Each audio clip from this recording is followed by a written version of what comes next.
La derecha miente desde, cuando menos, 1789, cuando empezamos a definir a los defensores de algún tipo de privilegio como derechas, es decir, tiempos de la Revolución Francesa.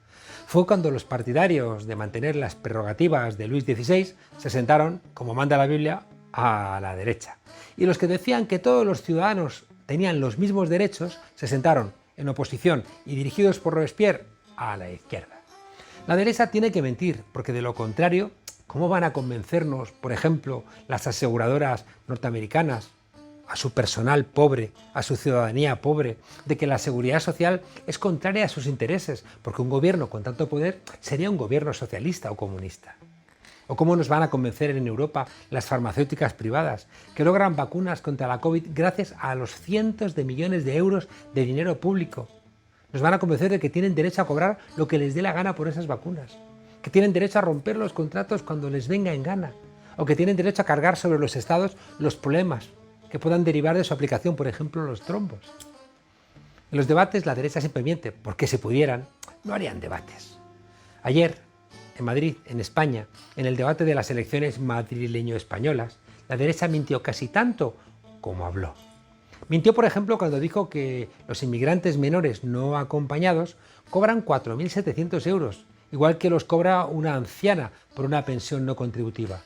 Una pensión, por cierto, que es una mierda, entre otras cosas, porque la derecha siempre se ha negado a que la gente que no ha podido cotizar por ser ama de casa, por cualquier otro tipo de razón, están siempre en contra de que cobren más. Miente la derecha cuando oculta las cifras de la pandemia en Madrid, porque Madrid fue medalla de oro de mortalidad en la primera ola del coronavirus. El exceso de muertes en Madrid, las muertes que no tenían que haber tenido lugar, fueron 14.322. Igual ocurre con la gestión de los hospitales, que era responsabilidad de las comunidades autónomas, incluso bajo el estado de alarma, porque España es un estado autonómico. También mienten cuando dicen que las competencias de las residencias eran de la Vicepresidencia de Asuntos Sociales. Es mentira. Fue Díaz Ayuso, la presidenta, la que dio la orden de no derivar a ancianos a hospitales públicos cuando la pandemia estaba colapsando los hospitales. ¿Y por qué hizo eso Díaz Ayuso? Pues porque tenía las competencias para hacerlo. El Ministerio de Derechos Sociales ha demostrado que la mitad de las muertes por coronavirus que tenían sintomatología COVID, pero que no se habían realizado test y por tanto no se había decidido su traslado al hospital ni se habían hecho diagnósticos médicos, tuvieron lugar en Madrid. 4.709 muertos, de un total en España de 9.859 casos de este tipo. Madrid cerró centros de atención primaria sistemáticamente, igual que entregó la gestión de los hospitales públicos a empresas privadas. El resultado final fue que los hospitales que se habían construido subieron el gasto, pero al final había menos camas, porque nunca quisieron además abrir las camas en otros centros que estaban disponibles. En Madrid, además, no se han dado ayudas directas a las pymes. En Madrid, la hostelería no ha recibido ni un euro del gobierno de Ayuso, ni un euro. Pero ¿qué pasa? Que hay empresarios que tienen cadenas de restaurantes y bares que apoyan a Ayuso por razones que sean, que tienen que ver con otro tipo de negocios, y son las que están lanzando el mensaje de apoyo a la presidenta. Y es verdad que seguramente a ellos les habrán ayudado de otras maneras, pero a los hosteleros ni un euro, fuera de los de dos calles pijas de Madrid, que seguramente todos forman parte de algún entramado compartido. Mienten igual las derechas sobre el número de muertos, mienten sobre el incremento del gasto en Madrid en sanidad, dicen que se gastaron 8.900 millones, no, 8.165, más mentiras. Mienten cuando dicen que el virus entró por Barajas, pero por favor, que se sabe que entraron 654 casos desde el 11 de mayo de 2020, mientras que los contagios diarios en Madrid son más de 2.000. ¿Pero por qué dicen esto de Barajas? Porque en Barajas la responsabilidad la tiene el gobierno de coalición y así echan balones fuera. Ayuso y Monasterio son dos fementidas mentirosas. Pero hay mucha gente que les va a votar pese a que saben que mienten. Les da lo mismo, porque representan sus intereses y les van a votar porque saben que si están ellas en el gobierno de Madrid, los privilegios de esas minorías no corren peligro. Además, ocurre que esos intereses de unas minorías son intereses de gente poderosa, porque son los intereses de las grandes empresas, de los altos directivos de las corporaciones, los intereses de los dueños de las televisiones que están en Madrid. Todos esos intereses son compartidos. Así que cuentan con que tendrán la capacidad de convencer a alguna alma cándida que terminará votando por sus verdugos, ¡ay!, porque se ha creído las mentiras de los que quieren eso, engañarles. Por cierto, a los que no convencen, las derechas van a intentar callarles. Por ejemplo, llevándoles a juicio. Esa gente no sabe que a la izquierda, desde que hablamos de derechas y de izquierdas, la vienen insultando, calumniando, denunciando, condenando, desterrando, encarcelando, torturando y matando. Vox dijo que los gobiernos del asesino Franco, un militar que faltó a su juramento militar, fueron mejores que los gobiernos actuales de la democracia. De momento, las derechas intentan callarnos, mintiendo y llevándonos a los tribunales. En nombre de los que trajeron la democracia a España poniendo su cuerpo, siendo torturados, encarcelados, exiliados, familiares de víctimas, dejadme que le diga a todos los fascistas, convencernos, os digo desde ya que no nos vais a convencer. Bienvenidos a la frontera, desobedientes.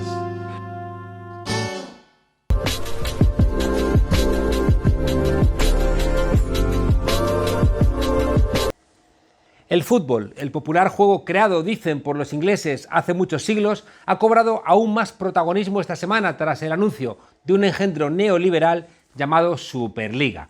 El penúltimo intento de Florentino Pérez y compañía, junto con otros poderosos, de convertir el deporte en puro y sucio negocio. Los ricos cada vez más ricos y los pobres cada vez más pobres, también en el fútbol. Gente como Florentino están en las antípodas de valores como los que encarna el Atlético Osasuna. Un club fundado en 1920 por un grupo de jóvenes intelectuales, amantes de la lengua vasca y con una profunda inclinación social. Unas inquietudes políticas y culturales que pagarían bien caro tras el golpe de Estado del 18 de julio de 1936. La represión franquista se cebaría duramente con el club y varios de sus jugadores y directivos terminarían en el exilio, en la cárcel o fusilados. Rojos, fútbol, política y represión en Osasuna es el libro de Mikel Huarte, un libro que rescata la historia trágica y oculta de este club para que la guardemos como el mejor trofeo en la vitrina de la memoria colectiva. Mikel, bienvenido aquí a La Frontera. Gracias, Juan Carlos.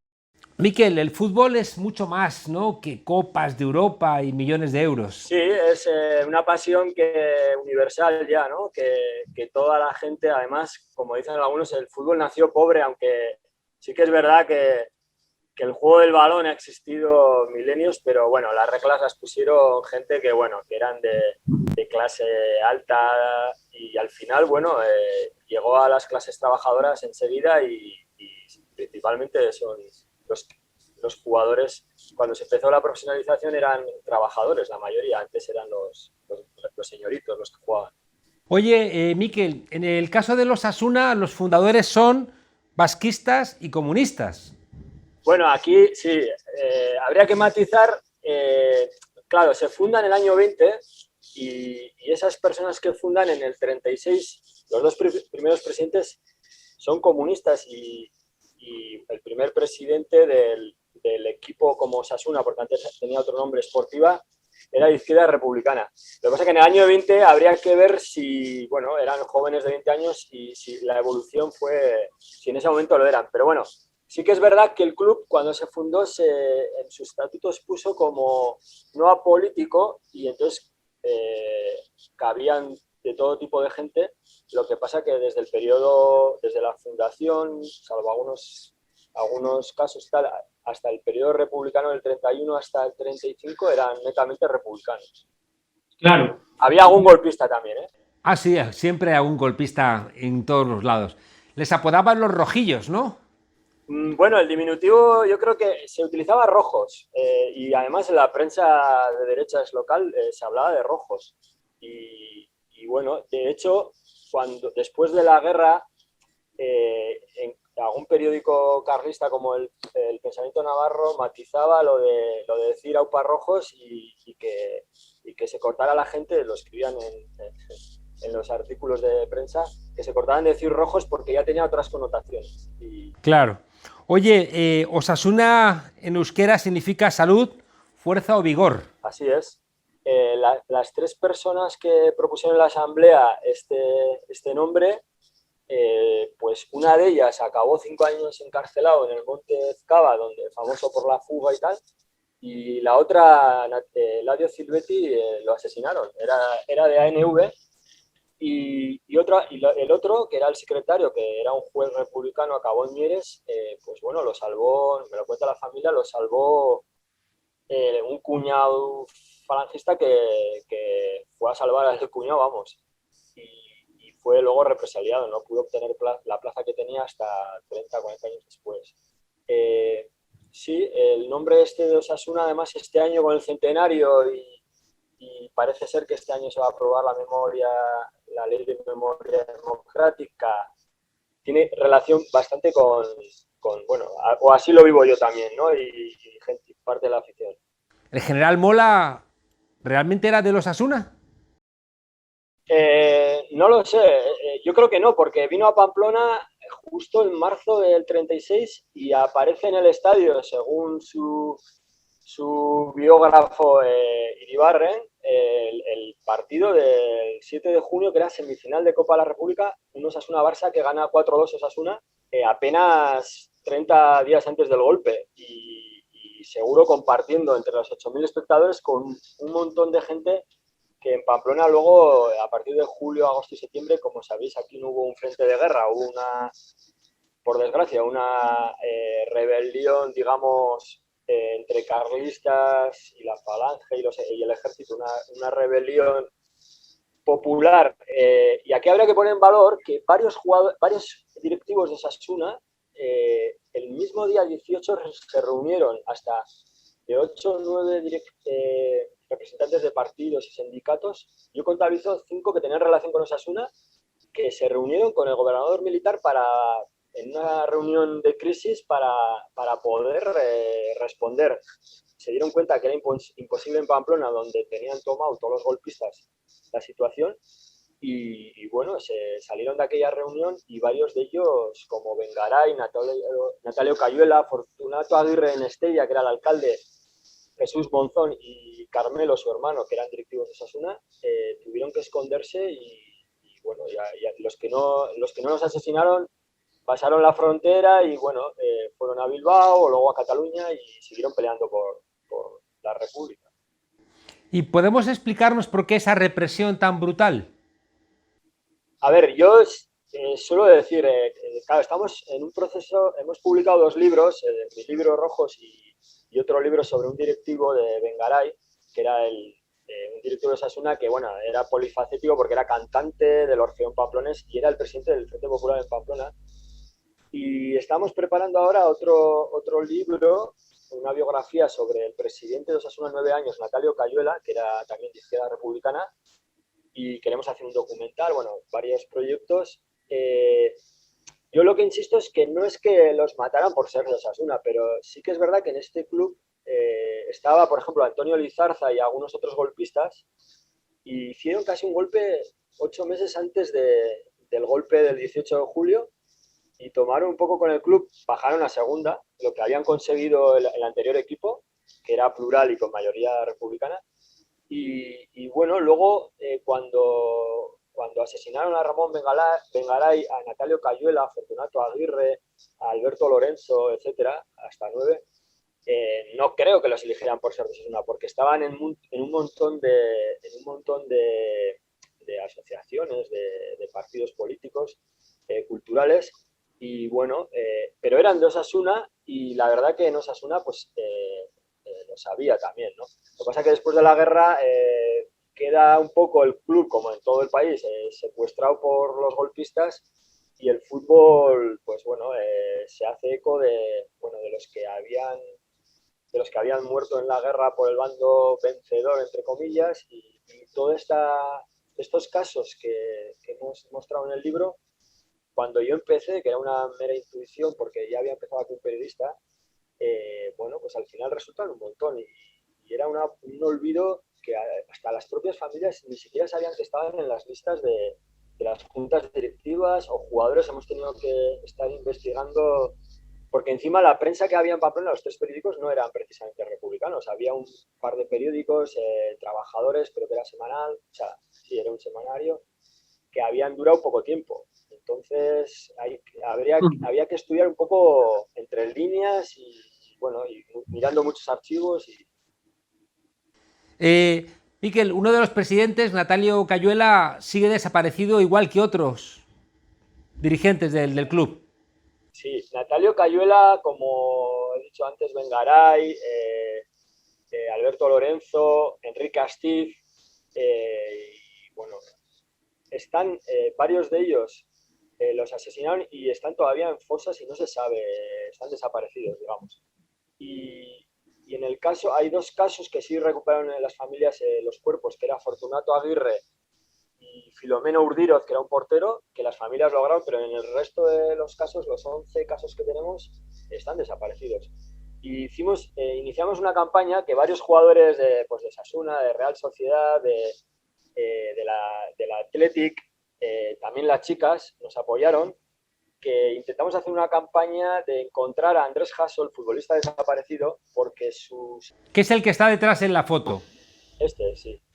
Aurea Jasso es una mujer que de 94 años que perdió el padre defendiendo Madrid, que perdió, a otro le fusilaron, a otro tío en Zaragoza, y este jugador que andaba en varios equipos, que también jugó en Osasuna, murió en Asturias en un bombardeo y bueno, con esto, la fuerza que tiene el fútbol, hemos intentado impulsar una campaña y queremos hacer un documental y sobre todo por Aurea, porque hay muchos Jassos, hay muchas Aureas, pero queríamos centrarnos y a ver si pues la fuerza que tiene el fútbol, ¿no? Como ahora han demostrado en Inglaterra y bueno, los clubs, muchas veces todas estas cosas de la guerra se habla pues que es política y tal, y en realidad son derechos humanos. El gobierno de Navarra, el Departamento de Paz y Convivencia está apoyando esta iniciativa y al que le cuesta es el club a entrar.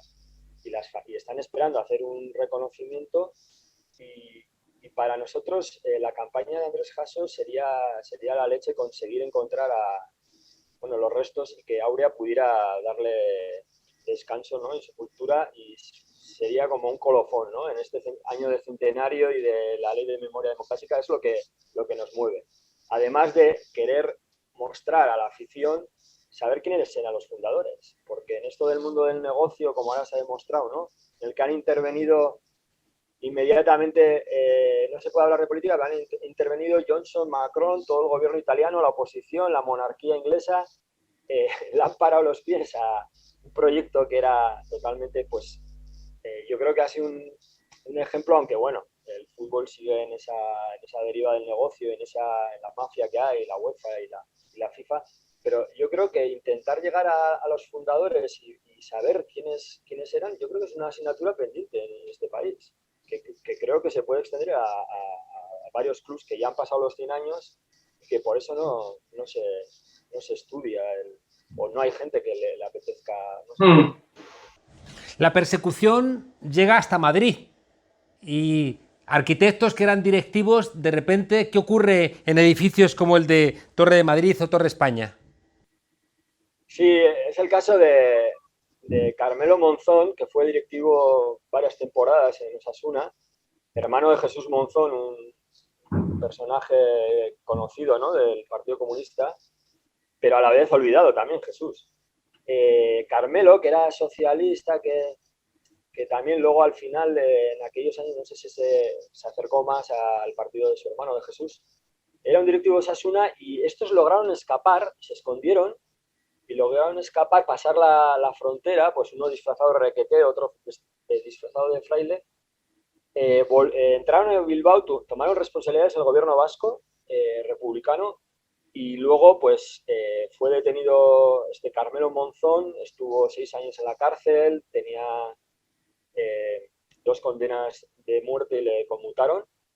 Y luego cuando rehizo su vida en Madrid, era un ingeniero arquitecto de aquí, de Pamplona, de la Diputación de aquí, pues según nos cuenta la familia, participó en la construcción de Torre Madrid y Torre España. Y claro, es cosas de estas que habrá muchísimos, no se le ha reconocido por su pasado rojo, ¿no? Pero él montó una empresa y estaba, a ver, igual no era el arquitecto que diseñó el edificio, pero estuvo en todo el proceso de la construcción, pues haciendo cálculos vamos, cosas de ingenieros, ¿no?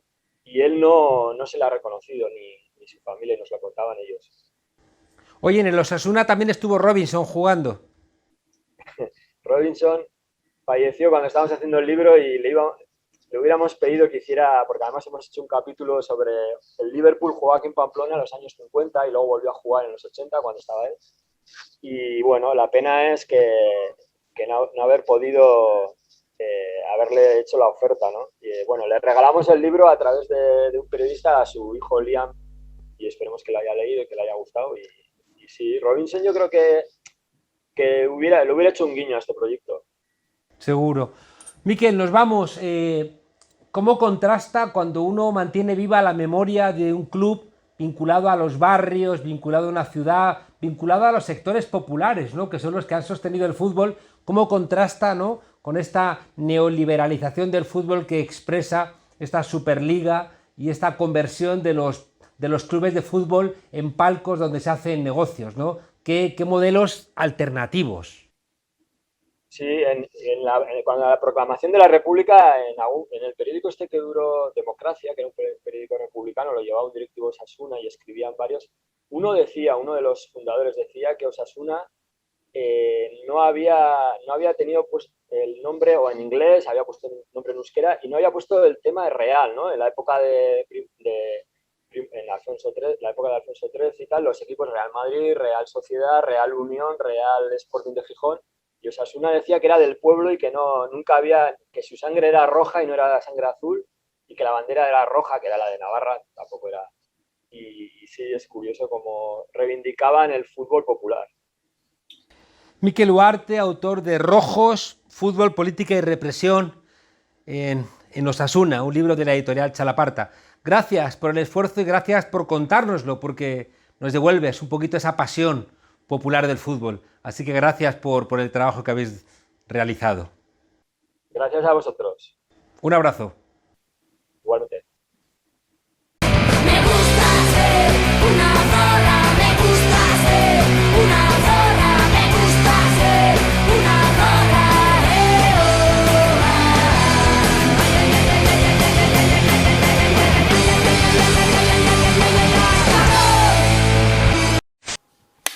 Bienvenidas al Tornillo, el microespacio feminista en la frontera. Hoy vamos a hablar del fascismo. Fascismo, fascismo, ahora a todo le llamáis fascismo. A todo el que no piense como vosotras le llamáis fascista. El fascismo es una ideología política que se basa principalmente en la idea de que hay un grupo de personas elegidas, especiales, diferentes, que han venido al mundo a tener privilegios por encima de las demás personas. Se basa en la idea de que hay gente que es mejor que el resto. Claro, quienes son fascistas consideran siempre que forman parte del grupo que es mejor que el resto. Las razones por las que se consideran mejores pueden ser por raza, por género, por origen, por clase social, por posición económica, por cuestiones geográficas, genéticas, étnicas, de capacidades y funcionalidades con el sistema. La cuestión es que todas las formas de fascismo defienden la idea de que hay un grupo que es superior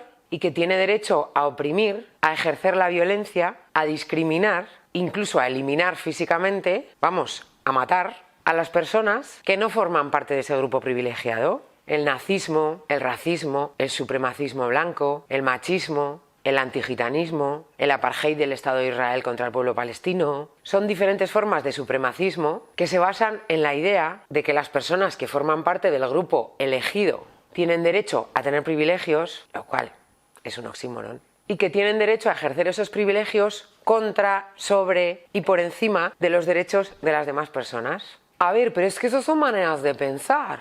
Libertad de expresión. Evidentemente, la libertad de expresión es un derecho fundamental. Todo el mundo tiene derecho a expresar sus ideas. Todo el mundo tiene derecho a pensar en libertad. Pero hay una línea, una barrera, a partir de la cual la expresión, la publicidad, la defensa de determinadas ideas ya no es libertad, sino fascismo. La barrera son los derechos fundamentales y los consensos internacionales. Tú, por pensar, puedes pensar lo que quieras, pero si desarrollas una propuesta política y la haces pública en torno a ideas como que las personas blancas tenemos más derechos, como que las personas nacidas en España tenemos más derechos, como que las personas payas tenemos más derechos, como que los hombres tienen más derechos, como que las personas heterosexuales tienen más derechos, como que las personas cis tienen más derechos, como que las personas ricas tienen más derechos, como que las personas que van armadas tienen más derechos. Pues si defiendes todo eso, eres fascista. Y como los tratados internacionales que definen los derechos fundamentales son una obligación para los estados que los han suscrito, quien está fuera de la ley, quien no tiene sitio en esta sociedad, quien está defendiendo cosas que van contra lo que las personas civilizadas ya habíamos decidido y ya habíamos acordado, eres tú. Así que, fachas, racistas, supremacistas blancos, machistas y personas que cuestionáis los derechos fundamentales, personas que os creéis parte del grupo que merece tener más derechos que los demás porque sois superiores, sobráis, no os vais a tener enfrente, no cabéis aquí. Y si eres una de esas personas que se cree superior, piensa un poquito, no vaya a ser que quienes tienen privilegios, esa gente que nunca ha trabajado, esa gente que de verdad ha vivido del cuento, igual te está utilizando para acceder al poder. Digo. Y en todo caso, no hay una demostración mejor de ser una mala persona que creerte mejor que las demás. Sed buenas. Hoy os dejamos con una frase de Buenaventura Durruti. Al fascismo no se le discute, se le destruye. Hasta la próxima vez que nos dejen salir.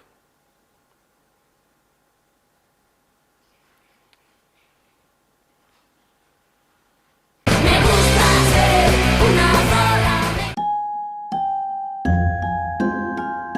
5 siglos han pasado ya desde que Leonardo da Vinci pintara el retrato de Lisa Gherardini, la esposa de Francesco del Giocondo, cuadro más conocido como la Gioconda o la Mona Lisa. Un cuadro chiquito, pero que sin embargo ha tenido la fuerza que tienen las esencias. Más de 500 años intentando descifrar de qué se reía aquella señora, si es que acaso sonreía. Sobre el tema se han hecho novelas, películas y hasta canciones. ¿Qué escondía aquel enigmático gesto? Algunos han dicho que era un paralís, otros una risa forzada, otros un rasgo de demencia, otros algo que señalaba ausencia, otros que dependiendo qué parte mirabas significaba una cosa u otra. Pues lo mismo, pero con menos arte, nos preguntamos de Isabel Díaz Ayuso. En el debate de ayer, ¿qué escondía la presidenta de Madrid tras esa perenne sonrisa enmarcada en un carmín un poquito concentrado? ¿Vergüenza? ¿Nerviosismo? ¿Saberse cuidada por los Sarasola y los Florentino Pérez? No sonría. ¿Cuántos fallecidos ha habido en la Comunidad de Madrid? No sonría. No sonría. Estamos hablando de fallecidos en la Comunidad de Madrid. Descartada la vergüenza, porque ya ha demostrado en numerosas ocasiones que carece de ella, solo queda el nerviosismo o la impunidad. Sigmund Freud explicó hace ya tiempo que la risa nerviosa significa un reír para no llorar, que es una teoría muy válida a tenor de los datos de la pandemia de la COVID que mostraron sus rivales políticos. Que te recuerden que en Madrid han muerto 23.600 personas, 6.187 en residencias durante la pandemia, es para reír por no llorar. Que la Comunidad de Madrid fuera con brutal diferencia la región europea con mayor incidencia de la COVID, pues tampoco es para partirse de risa. Díaz Ayuso. En realidad lo que ha hecho Ayuso en estos casi 2 años de presidencia es eso, reírse de los madrileños. Madrid, la región con mayor PIB de España, es la que menos recursos destina a sanidad y educación. Recortes en camas, recortes en profesionales, una atención primaria desbordada, 539.000 pacientes en lista de espera, 539.000. Pero eso sí, el Zendal, ese hospital sin quirófanos del que presume la presidenta, ya va por los 135 millones, es decir, el triple de lo presupuestado. ¿Alguien se habrá enriquecido con eso? 0 euros en ayudas directas a la hostelería, ese sector que dice tanto defender. Una rebaja fiscal para ahorrar 30 millones en el impuesto de sucesiones que beneficia a 11.000 coleguitas ricos. O sea, el 0,16 de los madrileños. Eso sí, todos muy amiguitos entre ellos, que van a los mismos restaurantes y que se toman las copas en las mismas calles de bares pijos. Animada, viene tranquila, la vemos muy sonriente. Tranquila, intentando pues recordar todo lo que hemos venido haciendo durante estos 2 años al frente del Gobierno de Madrid y bueno, ya pasar un buen rato porque al final esto pues es también divertido. La sonrisa de Ayuso representa la soberbia del que se cree por encima del bien y del mal, del que se cree impune, del que sabe que haga lo que haga, siempre habrá algún fanático que crea esa mierda de libertad o comunismo expresado por un partido fundado por alguien que fue ministro del que tuvo a España durante 40 años en ausencia absoluta de libertades. Una sola ley y ningún presupuesto aprobado. Ese es el verdadero bagaje de Isabel Díaz Ayuso al frente de la Comunidad de Madrid. Una ley del suelo que lo que hizo fue liberalizar el sector urbanístico, es decir, más corrupción y más especulación. Vamos, una ley a la medida de la Superliga del ladrillazo de su colega Florentino Pérez. Isabel Díaz Ayuso cree en la colaboración público-privada, sobre todo de traspasar fondos de lo público a lo privado, porque eso es el eufemismo, un eufemismo para tranquilizar a sus florentinos y a sus sarasolas de turno. Con Ayuso al frente, a esta gente nunca les faltará un buen negocio que llevarse al bolsillo. El Cendal, pues el Cendal es un ejemplo de todo esto. La simetría en la risa de Ayuso refleja su asimetría social.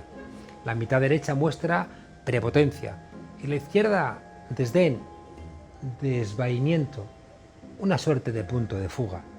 Nada que ver, por cierto, con el gesto de la Gioconda, porque el cuadro de Leonardo da Vinci es una obra de arte. La obra de Miguel Ángel Rodríguez, no confundir con Miguel Ángelo, es un vulgar plagio de Donald Trump en versión castizo-casposa.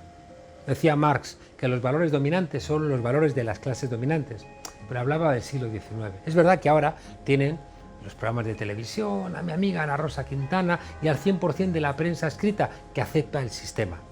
Pero cuidado, la gente siempre termina por decir hasta aquí hemos llegado. Y es entonces cuando Díaz Ayuso dará un salto y se pasará al palco de la diputada Fabra, la hija aquella del corrupto del PP, ella también del PP, y que sigue demostrando, por cierto, mamandurrias y corruptelas todos los días. Aquella Fabra, junto con la nueva Ayuso, le volverán a decir a las mayorías que se jodan. Y una parte, no pequeña, de esas mayorías escucharán con un gesto de sorpresa que cómo les dicen que te jodas si te he votado. Pues eso, que hay que escoger mejor el voto. Hasta la semana que viene, desobedientes.